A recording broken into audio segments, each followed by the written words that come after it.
Hello, I'm James Conlon, Music Director of Los Angeles Opera, and I want to welcome you to this pre-performance talk about Puccini's Tosca. This, of course, is a tradition, and during these last few years, we have learned to do this on video. This way, you can watch it before you come to the theater, and after you've been to the theater, you can share it with your friends. You just have to come on to the Los Angeles Opera website, and you'll find it there. Giacomo Puccini's opera Tosca has inspired audiences and musicians for now over 120 years. It continues to be popular internationally. Based on a 5-act 1887 French play by Victorien Sardou, some of the world's greatest singers have excelled in it and looked upon it as a challenge, a Mount Everest to be scaled. Most of the world's great conductors have shared that enthusiasm. Not everyone, however. It has also inspired revulsion by some musicologists and musicians. Dmitri Shostakovich was meant to have said that it was, quote, a great opera, but terrible music. Now, as an ardent lover of Shostakovich's music, I am fascinated by that remark. I understand his not liking the music. Their aesthetic milieu are worlds apart. But his apparent admiration for the successful construction of Tosca that I think bears thought. Joseph Kerman, an influential musicologist and critic, in his seminal book, Opera as Drama, launched a full attack on it in 1956. When he revised his book 30 years later, he seemed to express some regrets, but not really. Even as a 14-year-old, when I first read this, I was enraged and indignant at his dismissive attitude. I no longer expend my energy on those negative reactions, and I can only say that if it is as bad as he thought it is, it would not have stood the test of time and to continue to keep its place in the operatic world. I would love to entertain those arguments pro and con, but at another time. Rather, today, I would like to do something slightly different from previous video presentations. Last time, I devoted the talk about Lucia di Lammermoor of Donizetti to explaining the formal structure of bel canto operas, how they were organized as a series of scenes, or in Italian, scena, scene. The scena was basically a 5-part closed form with a beginning, a middle, and an end. And they were strung together horizontally to build acts and to provide opportunities for the public to applaud their artists. By the last 2 decades of the 19th century, however, that form had run its course. Whereas the scena was the basic unit, or the currency, the dollar, if you will, it has now expanded to an uninterrupted dramatic and musical flow, creating the much longer act as the essential unit. Puccini's operas are a long way from the bel canto operas of Rossini, Donizetti, and Bellini. There is even a considerable difference from those of Verdi's, even though Puccini had written 5 operas before the death of his illustrious predecessor. Richard Wagner's influence on Puccini cannot be overstated. The Wagnerian principles of continuous, uninterrupted music, the clarity of text, the avoidance of ensembles and chorus that would blur that text were not lost on the young composer. The dominant and dominating role of the orchestra drew inspiration from Wagner. Puccini's voice always was evident in his early music. For his text, he abandoned 2 centuries of tradition in turning away from poetry of both the Italian literary tradition and Wagner. The libretto is now pure prose. He was a sponge, soaking up all of the newest trends from the rest of Europe, from France, from Germany and Austria, as well as his native Italy. As a young man, he went to Bayreuth, Wagner's home, and had access to all of Wagner's scores.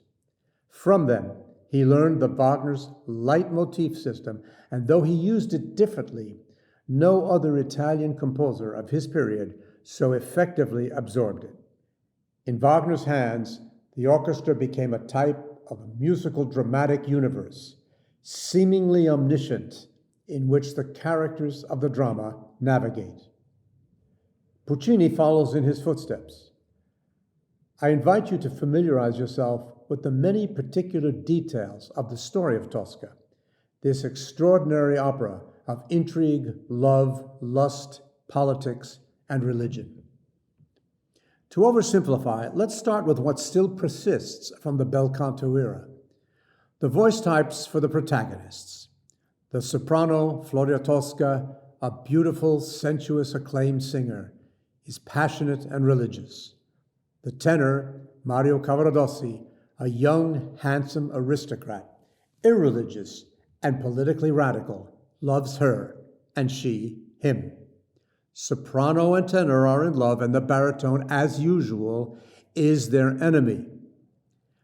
For complex political reasons, the Baron Scarpia, the chief of police, would like to eliminate Mario. But his motivation is also personal. He lusts for, it would be inaccurate to say he loves, Tosca. The traditional 19th century triangle of vocal types is still alive and well. Scarpia is the least conventional and the most original character. He is deeply evil. Maliciously cruel and sadistic, we observe as a ruthless chief of police, a bigoted religious hypocrite, a wily and skilled intriguer, and a rapist. It is not surprising that Puccini was inspired to portray wickedness in such a complex way after Verdi's monumental success of characterizing Iago in Otello. Tosca follows on this masterpiece by only 13 years. Modeled on Iago, to whom Scarpia refers, the blueprint was already there for Puccini to follow. I want to show you Wagner's leitmotif system and how it works in Tosca. The musical motives can be associated with persons, events, objects, or emotions. They can interact with one another. They are always enunciated by the orchestra, which seems to know things the characters may not. It can recount, make associations, and reveal unconscious feelings to the listener. Baron Scarpia, in his function as the chief of police, towers over the entire action. His fearsome, sadistic, bigoted character foresees much of what would appear not only in 20th century fascist Italy, but in much of the Western world. From his short, simple motive, blasted at full force before the curtain rises, come many derivatives. It consists of 3 major chords, which progress in whole tones and end up at the distance of the interval called a tritone, the furthest possible distance in traditional harmony. The tritone was the most difficult interval to sing, and hence it got its name in ecclesiastical music. Diabolus in musica, the devil in music. The very same can be said for Scarpia and his motive.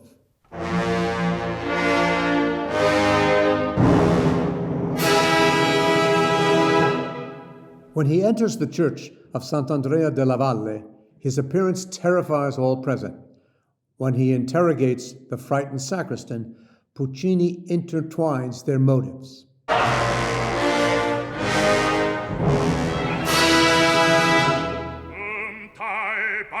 In chiesa, bel rispetto, eccellenza, il gran giubilo. Apprestate per il Tedeum. Tu resta, non mi muovo.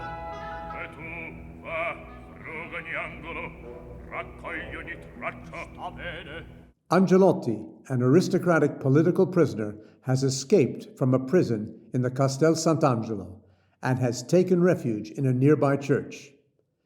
In that church, his sister, the Marchese Attavanti, has left him food and supplies in their family's private chapel. As Angelotti searches for the key to the chapel, we hear Scarpia's motive telling us that he is very much on the recently escaped prisoner's mind.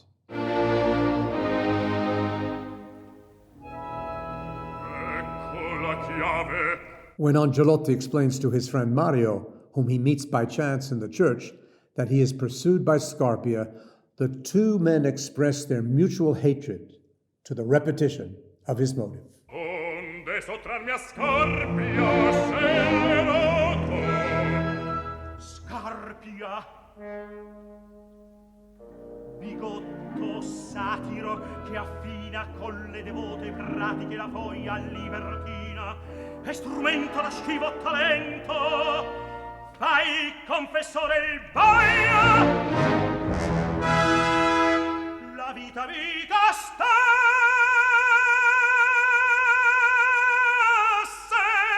avviso il vero. The spectacularly theatrical close to Act 1, with the entire chorus intoning a Te Deum, joined by Scarpia, his motive triumphs over all and bookends the first act. Scarpia and the orchestra have had the first and last word.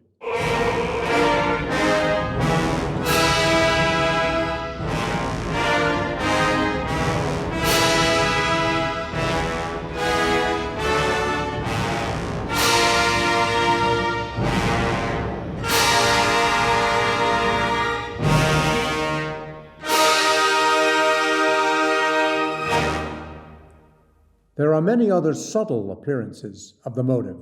For instance, in Act 2, where it underlines Scarpia's prediction that the next day will see both Angelotti and Mario executed. Doman sul palco vedrà l'aurora, Angelotti e il bel Mario lascio pendere. In the course of the second act, Mario is tortured to provoke him to reveal where Angelotti is hidden.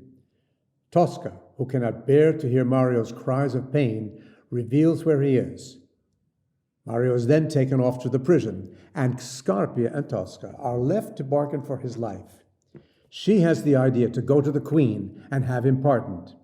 Scarpia invites her to go, and to the sound of his now altered motive, implies that even if Tosca obtains that pardon from Mario, it will be too late. She would be pardoning a corpse. Over the word cadavere, which means corpse, we hear not a major chord, but a minor one, and now D minor, the tonality associated with death ever since the time of Mozart. La regina farebbe grazia d'un cadavere. Scarpia makes a bargain. Mario will be freed in return for Tosca submitting to the Baron's lust. He gives orders, and she, rather than give in, murders him with a dinner knife. As he dies, his motive dissolves into that same D minor. Aiuto! Ti soffoca il sangue! Io! Muori dannato! Muori! Muori! Muori!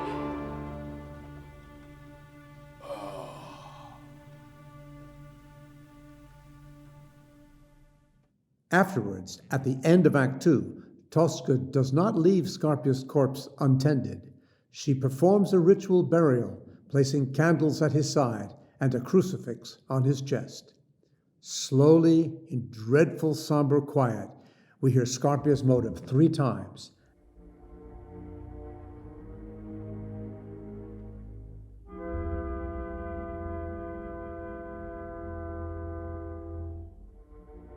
Now, no longer 3 major chords, but only 2, the last being replaced with a minor chord.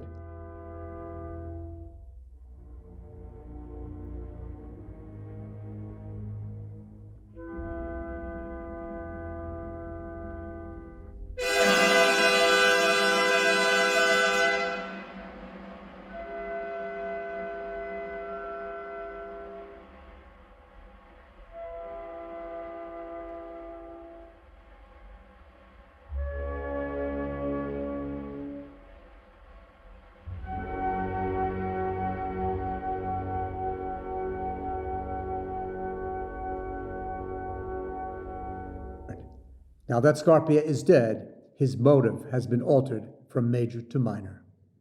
Scarpia's fundamental motive gives birth to others related to it. For instance, his apartments in the Palazzo Farnese is expressed by the descending melodic outline of his motive in unison without harmony. A secondary motive is born, the Palazzo Farnese.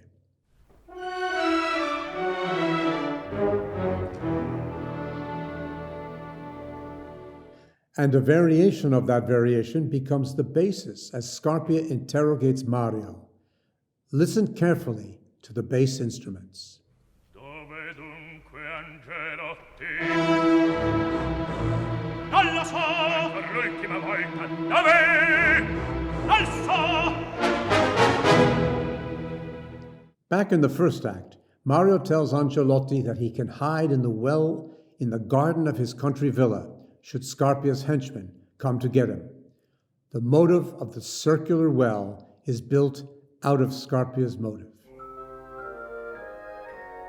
Se urgesse il periglio, correte al pozzo del giardino. L'acqua è nel fondo, ma a mezzo della canna un picciol varco guida ad un antro oscuro. Rifugio impenetrabile e sicuro. In Act 2, under the pressure of hearing Mario's tortured cries, Tosca reveals that Angelotti is hidden in the well. We hear the motive before and after she confesses. Pozzo del giardino. Là è l'Angelotti? Sì. The well motive quietly repeats itself as Scarpia orders that Mario's torture be terminated. Basta, Roberti!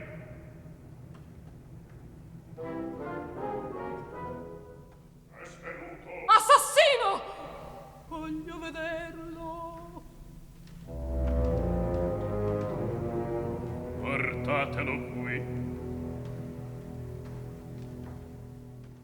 And then, to a violent rendering of the well motive, Scarpia sadistically shouts out orders to apprehend Angelotti. Nel pozzo del giardin, in the well of the garden. Nel pozzo del giardino va Spoletta! Spoletta is Scarpia's right-hand man.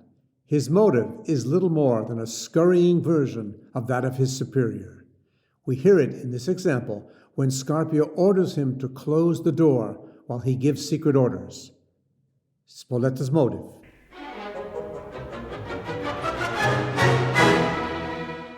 Afterwards, Spoletta is dismissed and slinks away like a cowering dog to a disappearing version of his motive.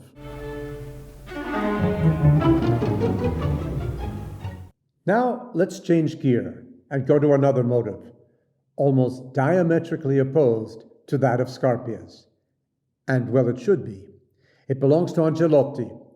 It is based on half steps, not whole steps like Scarpia's. It is always rapid and always agitated. Here is the opening of Act 1. It catapults the opera into action. Angelotti's motive.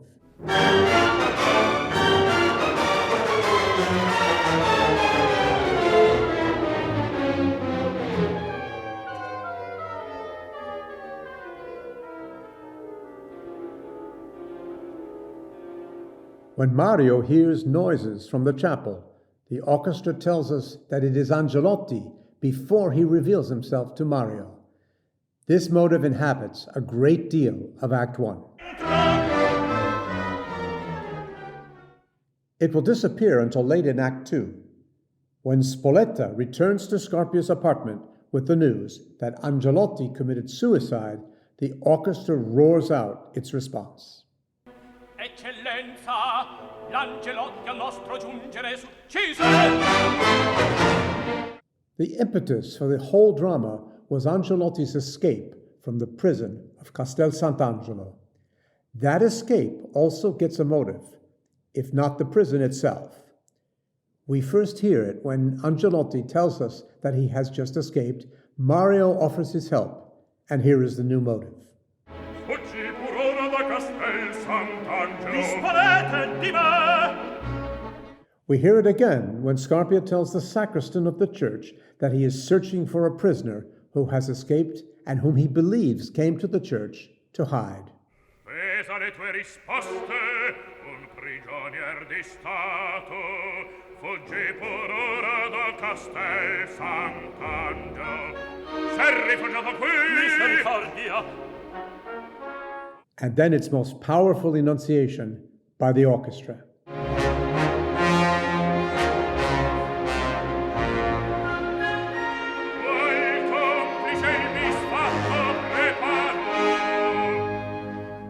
and for the last time in Act 2, it accompanies Scarpia's order to hang Angelotti's corpse in full view. E bello si appenda, morto alle forche! So far, we've looked at the motives that revolved around the politics of the plot and Scarpia's tyrannical control as head of the police. The reason for Angelotti's imprisonment as a political prisoner is not clearly stated in the opera, but it is clear in Sardou's drama that he is an aristocrat who fell into disfavor with a favorite of the queen. Scarpia is under royal pressure to find him. Angelotti formerly held the position as consul of the short-lived Roman Republic.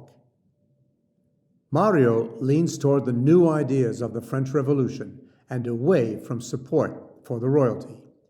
He has a kinship with Angelotti and is known to Scarpia to share those beliefs. Now, Scarpia has a second reason for disliking Mario, who is also known to be Tosca's lover. Scarpia admires and desires her, and Mario is an obstacle. He has an opportunity to simultaneously rid himself of a rival and to kill off two political enemies of the queen, and with that, improve his political standing. Mario has a motif, a simple descending scale.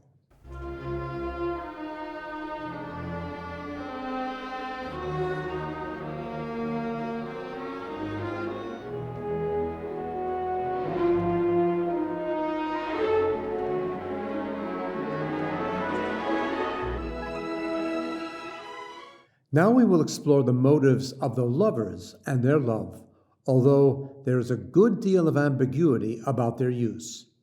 For convenience, we can refer to it as the love motive. The interval of a falling forth is associated with sensuous, passionate love between Tosca and Mario. They have an extended, passionate exchange in Act 1 in the church. Here is an example of that motive. Mia gelosa, Sì, lo sento, ti tormento senza posa. mia gelosa,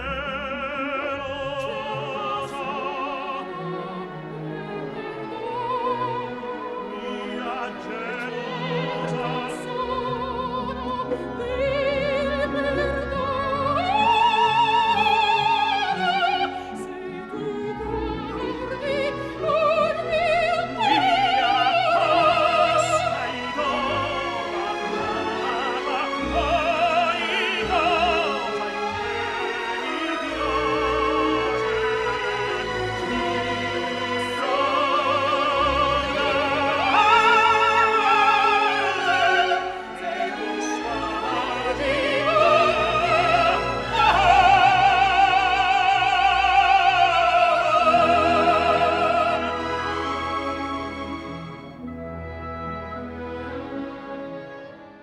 But it is easy to confuse it with Mario's reverie about the beautiful Marchese Attavanti, sister of Angelotti, who has been in the church recently and whom he sketched for his painting of the scriptural Maddalena, Mary Magdalene. The first notes of both motives are similar.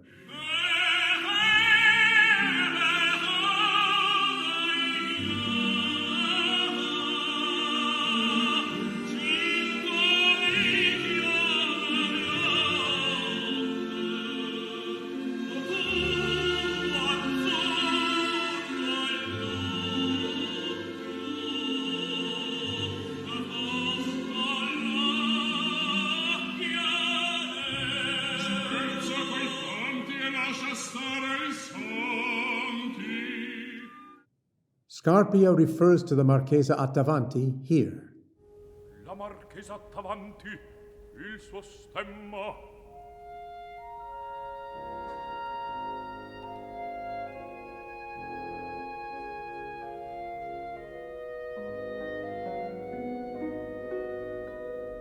When Tosca, believing that Mario is in love with the Marchese as a result of Scarpia's scheming, the orchestra expresses her grief in full force to the Maddalena / love motive.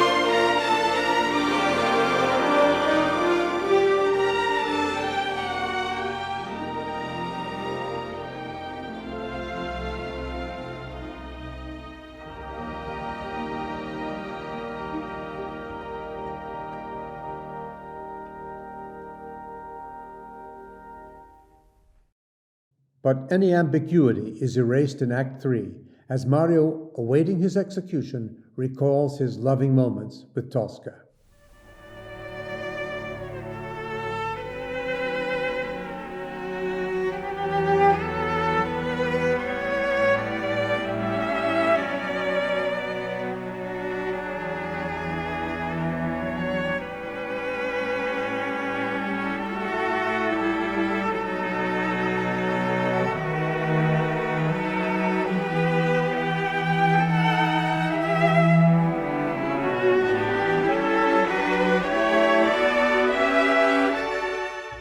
And again, after his famous aria, E lucevan le stelle, the orchestra recalls the theme.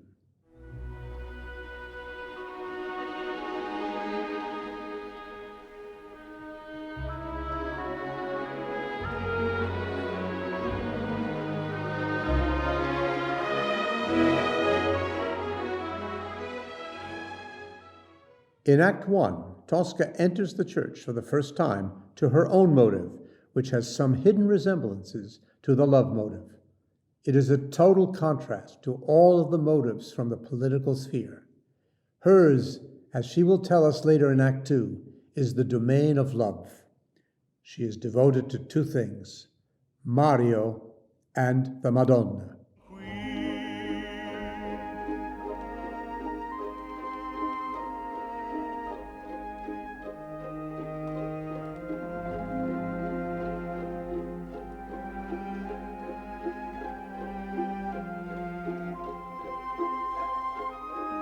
Perché chiuso Lo vuole il sagrestano. a chi parlavi, A te altre parole bisbigliavi. Ove chi In Act 2, when she is fully aware of the desperate situation in which she and Mario find themselves, she recalls it in her famous aria, Visi d'arte, visi d'amore. I have lived for art. I have lived for love.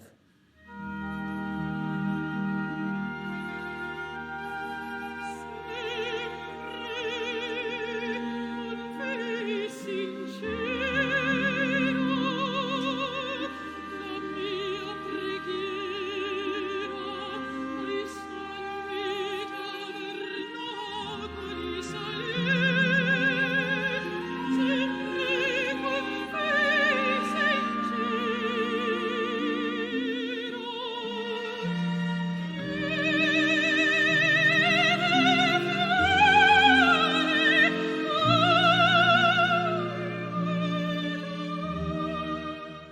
There is a statue of the Madonna in the church, close to the Attavanti chapel.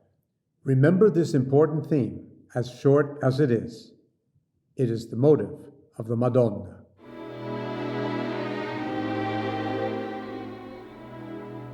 In Act 2, the orchestra will recall it, and thus revealing Tosca's thoughts at the moment she must decide whether or not to submit to Scarpia's desire. She thinks of the Madonna, reflects, and then assents.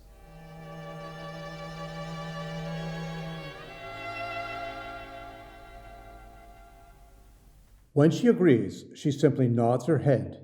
The orchestra plays two notes to accompany that gesture. In Italian, these notes are La, Do, A, C in our system. It is a pun on the words I give it, means she gives her agreement and herself to Scarpia's desires.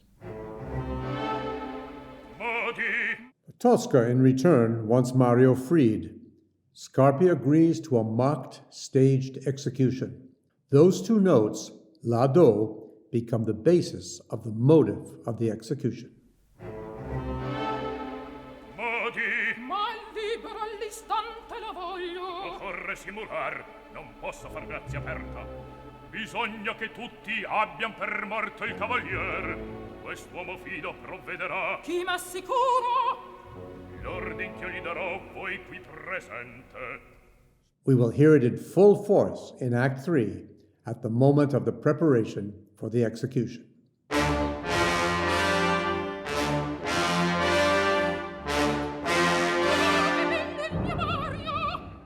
And now let's listen to an example how Puccini uses several motives seamlessly connected.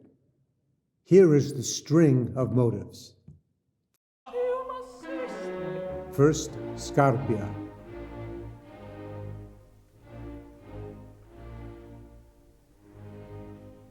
Aspetta.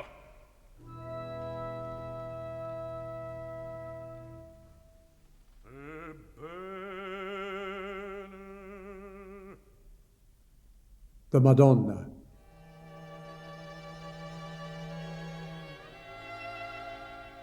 Tosca's consent to Scarpia's desires. Modi, Ma libera all'istante la voglio. occorre simular, non posso far grazia aperta. Bisogna che tutti abbian per morto il cavalier. Quest'uomo fido provvederà. Chi m'assicuro? And execution. L'ordin che io gli darò, voi qui presente. Spoletta, chiudi. Spoletta. Execution. Dato d'avviso. Il prigionier sia fucilato. Attendi. Come facemmo del conte Palmieri. Uccisione. Simulata. Come avvenne del Palmieri. Hai ben compreso. Ho ben compreso. Va. Voglio avvertirlo io stesso. E sia, le darai passo. Vada, allora quarta. Sì, come Palmieri. Spoletta. Of course, as we will see, neither Tosca nor Scarpia fulfilled their promises. They both will betray the other. Tosca will murder Scarpia before his desires are fulfilled.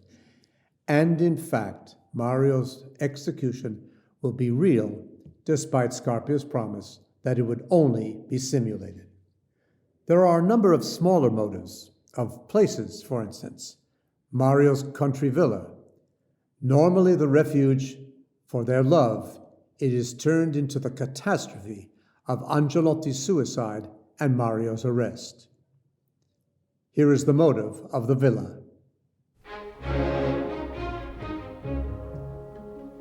Spoletta describes it to Scarpia to explain how he sought Angelotti in vain, but has arrested Mario instead. The villa. Allora scavalco lesto il muro del giardino coi miei cagnotti e piombo in casa. Quel bravo Spoletta. And Mario recalls it in his nostalgia in Act 3. Esso è vostro.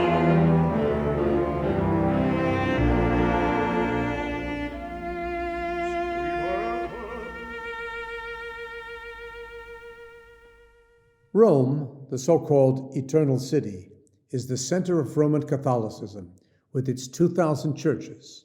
Puccini skillfully weaves religion, politics, and love using various devices. Church bells in Act 1. Tosca divina la mano mia, la vostra aspetta, piccola manina, non per galanteria, ma per offrirvi l'acqua benedetta.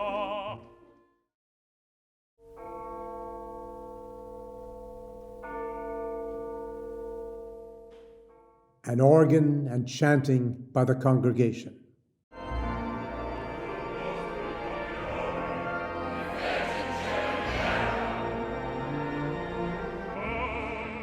A full-throated Te Deum sung by the chorus as a counterpoint to Scarpia's malevolent and licentious musings.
A gavotte emanating from the palace below Scarpia's apartment, being danced for the queen in Act 2.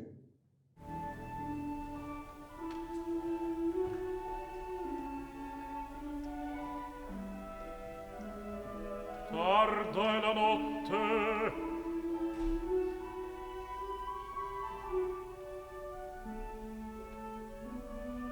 alla cantata ancor manca la diva. And an offstage cantata also to celebrate the queen and the supposed victory of her allies. Egli è là.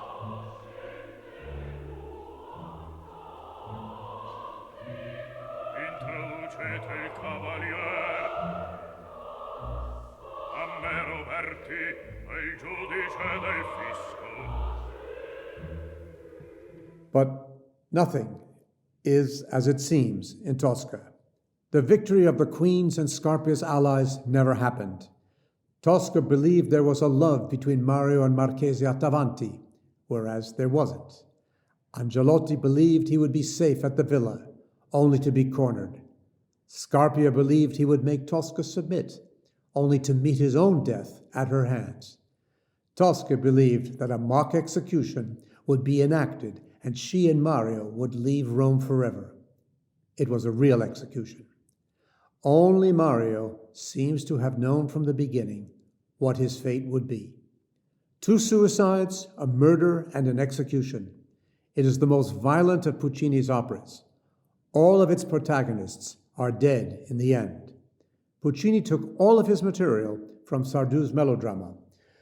None of the protagonists are historic, but the situation they found themselves in was an accurate reflection of their time.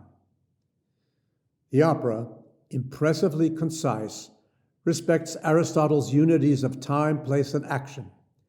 Everything takes place in 16 hours in a church, a palace, and a prison, all within walking distance of each other. The entire narrative is densely concentrated. It has no superfluous distractions nor concession to musical ideas, with the exception of a poetic portrait of early morning in Rome with its symphony of church bells.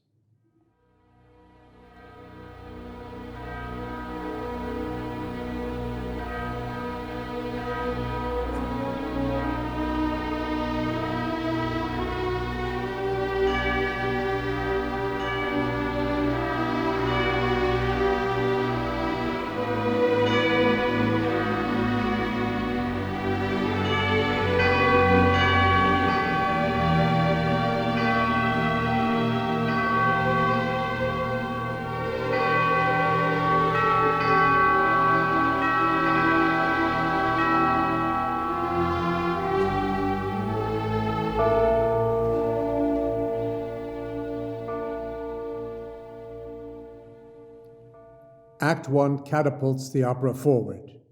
Act 2 is an absolute masterpiece of dramatic architecture in and of itself. The story takes place on a historic date, June 17th, 1800. Puccini's opera was premiered appropriately in Rome, almost exactly 100 years later, on January 14th, 1900. In more ways than one, it can claim to be the first great opera of the 20th century. This is James Conlon, music director of Los Angeles Opera, and we look forward to seeing you at the opera soon.